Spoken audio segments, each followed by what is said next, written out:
I also think he sings with gum in his mouth at some point. Stay tuned on that one. Hello, my friends. Welcome back to the channel. I'm so excited because we might be reacting to the greatest singer of all time. Now, that's a pretty bold statement, I know, but the singer is Luciano Pavarotti. Most commonly known as Pavarotti, is one of the most well-known opera singers ever. He was an absolute titan in the music industry, and I'm really excited in this video to react and analyze and break down just why he was so famous. So let's dive right in. This is Luciano Pavarotti singing Schubert's version of Ave Maria.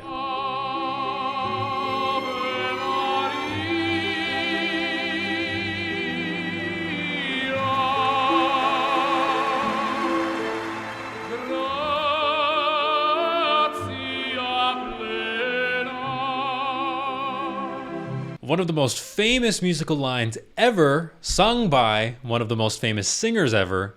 It's just a match made in heaven. Got that classic opening, yum bum bum bum bum bum yum bum bum bum, and Pavarotti is singing it in Italian Latin. There's versions in German, there's versions in English. I'm sure there are versions in pretty well every language because it is such a famous piece of music. And let's make note of the many thousands of people in the audience. This is the 1994 concert in LA of the three tenors. Carreras, Domingo, Pavarotti were three icons in music, not just opera, but in music. And there were three incredibly famous tenors with a lot of talent. Pavarotti has so much gravitas. He has such a presence when he sings. And he was a big man, but he was made even bigger with his demeanor, his personality, his stage presence, and all of that is packed into this one video.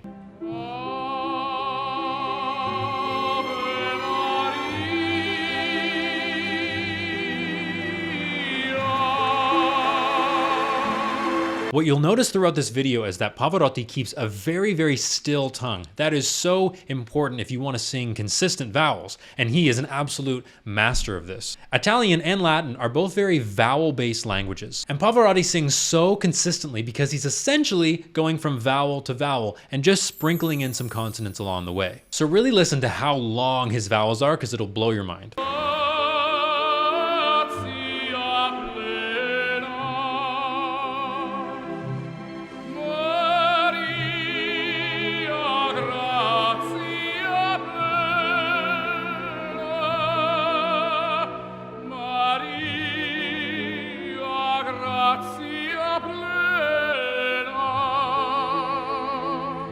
He's doing a lot of great things. He's pushing the tempo a bit. He's pulling it back. We call that tempo rubato, where you're sort of pushing and pulling, and the orchestra's going to follow along nicely. As long as you end up in the same place, you end up at the end of the phrase together, then you're fine.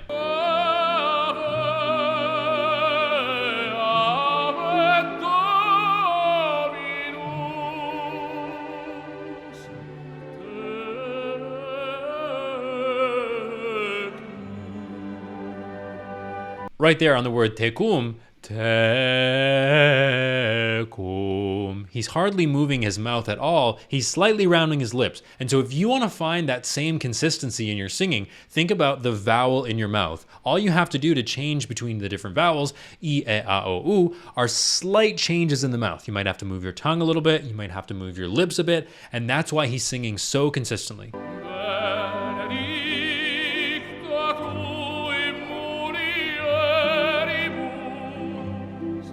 Pavarotti, on stage at least, was known for being very laid back. And when you're as famous as him and you sing and you perform as much as he does, I think you have some license to be pretty laid back. But I love in this moment, he's leaning against the music stand, which you're told never to do, but he's Pavarotti, so who cares? He's got this crumpled piece of paper that he's reading from. At any point in your career, if you feel like you'd rather perform something with music, then go for it. People get really hung up on, oh, you have to perform without music, there can't be music on the stage. But why is that a rule? If the performer feels more comfortable and they think they'll deliver a better performance if there's music there, then by all means, go for it. This is Pavarotti at the height of his game, and he's performing with music. And does anybody have a problem with it? Because if you do, then there's the door. I also think he sings with gum in his mouth at some point. Stay tuned on that one.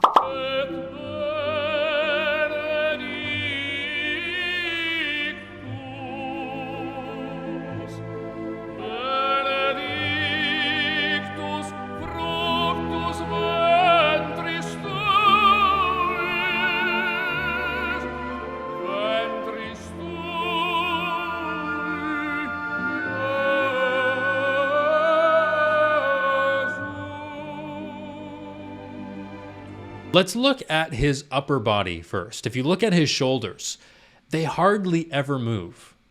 His neck, his jaw, they hardly ever move. Sometimes he shows expression on his forehead. But the point is, he's doing all of his vocal work down below in the lower abdominals and the ribs and the lungs and the diaphragm. He's putting in that work down there, so it doesn't look like much effort. This is something he does incredibly well, and Andrea Bocelli, another Italian tenor, does this incredibly well also. There's not a lot happening up here. There's not a lot of tension in the neck or the throat. It's all happening down below, and that is where your support comes from. When someone says, "Oh, you make it look so easy," that's good. That means you're doing it right, and Pavarotti certainly makes it look easy, although it's not.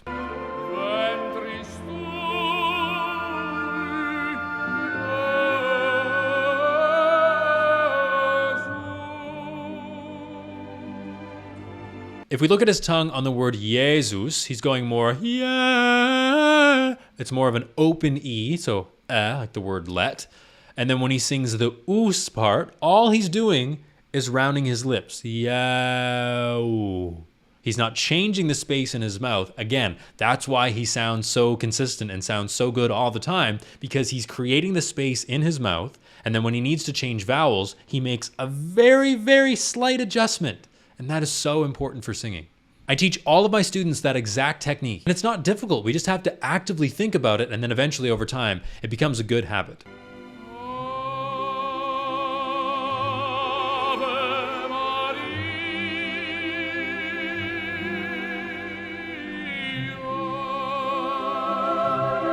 And again, even on the vowel E, E can sometimes feel E, E, E. And he's not doing that. He's going north, south, E, E, E. Ave Maria, Maria. So he's keeping that ah space, and that's why it sounds good. We could talk about Pavarotti's vowels all day long. One quick story from my singing teacher. A few years ago, she was traveling in her car, and she had the 24 Italian arias CD performed by Pavarotti, and she could not believe how long his vowels are. It's like he plays chicken, and he waits for the last possible second to put that consonant on. Remember, good singing is just singing vowel to vowel to vowel, and sprinkling the little consonants over top.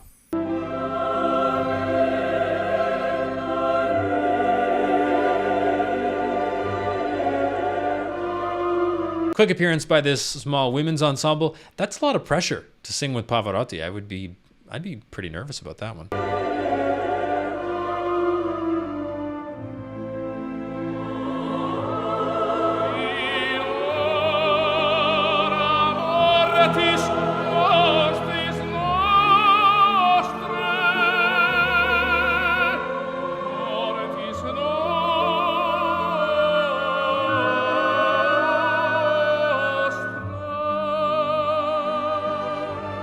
There's been a little cut in the music, and I'm a huge fan of that, especially with Handel arias. I have kind of a grudge against Handel arias. I think that they're way too long. For those of you who don't know da capo arias very well, what happens is you sing the A section, and then you sing a B section, and then you sing the A section again, but you add a bunch of ornaments on top of it. And sometimes the A section itself can be like 3.5, 4 minutes. Then you add like a 40-second B section, and then you've got 4 minutes of an aria again.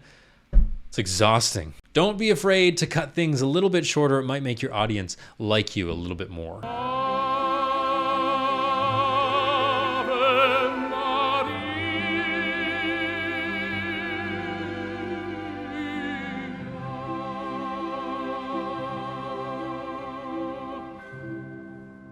The emotion took over in the end. I mean, look at his expression at the end of this piece. One thing that's incredibly hard to do is to sing quietly and not come off your voice. So you can sing quietly, but it can turn into a whisper, and that's not great. But Pavarotti just did such a brilliant thing here. He used a lot of really fast spinning air, and he brought it down, and it was so tender, and it was really a magical moment.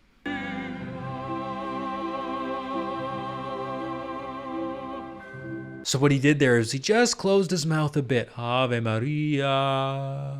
And then he brought it in, and it was just so nice. One thing that he just did that you can try as well is inhaling at the end of a phrase. What it'll do is it'll make it really, really clean. So, you just breathe in, and it's a super clean cutoff. Let's listen to him do that one more time.